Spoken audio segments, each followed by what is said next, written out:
This is a pin making machine.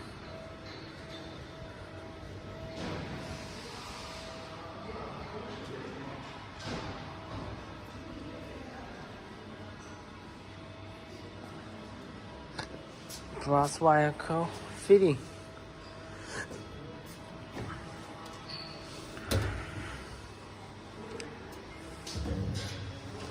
Straightening.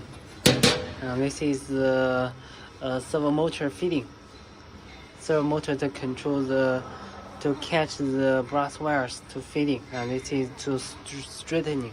This will rotate.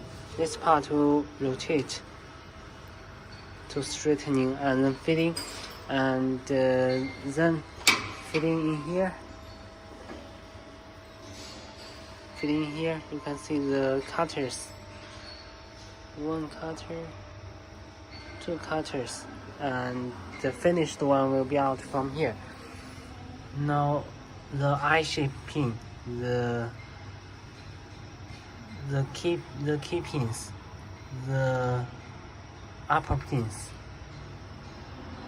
the mushroom pins, and this shape all have been modified. All have been checked.